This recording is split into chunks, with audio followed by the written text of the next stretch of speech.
అందరికీ నమస్కారం. ఇప్పుడే హాస్పిటల్ ఐసీయూలో ఉన్న శ్రీతేజ్ ఐసీయూలో చూసి బయటికి వస్తున్నాను. డాక్టర్స్ అందరితోటి నేను మాట్లాడాను. అబ్బాయి రోజు రోజుకి రికవర్ అవుతున్నారు. లాస్ట్ 14 డేస్లోనూ పర్టికులర్ లాస్ట్ 10 డేస్లో రికవరీ కనపడుతుంది. బట్ చాలా టైం పట్టొచ్చు అని కూడా చెప్పారు. ఇలాగా ఆ అబ్బాయి కోలుకోవడానికి ఏమైనా చేయడానికి మేము సిద్ధంగా ఉన్నాము.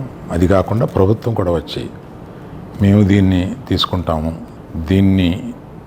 ఈ అబ్బాయిని సంపూర్ణ ఆరోగ్యంతో చూడడానికి ప్రభుత్వం కూడా ముందు రావడం చాలా అభినందనీయం.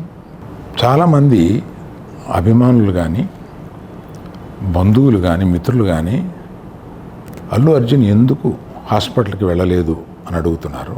దానికి కారణం చెప్తాను.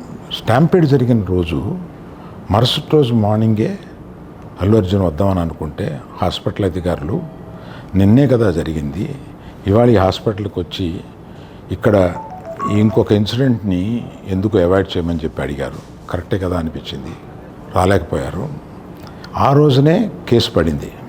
ఆ కేసులో పడిన తర్వాత మన legal team headed by Niranjan garu strongly advised Bunny should not go to the hospital at all or meet the parents ఇట్లా అని చెప్పి గట్టిగా చెప్పారు.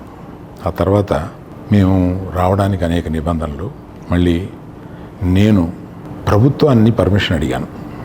నేనన్నా కనీసం వెళ్ళి చూస్తే బాగుంటుంది అని. ఎందుకంటే ఓ రోజు బన్నీ బాధపడుతూ నేను చూడలేకపోయాను, నువ్వన్నా వెళ్ళి చూసిరా డాడీ అని అడిగాడు. నేను ప్రభుత్వాన్ని అడిగితే వారు పర్మిషన్ ఇచ్చారు.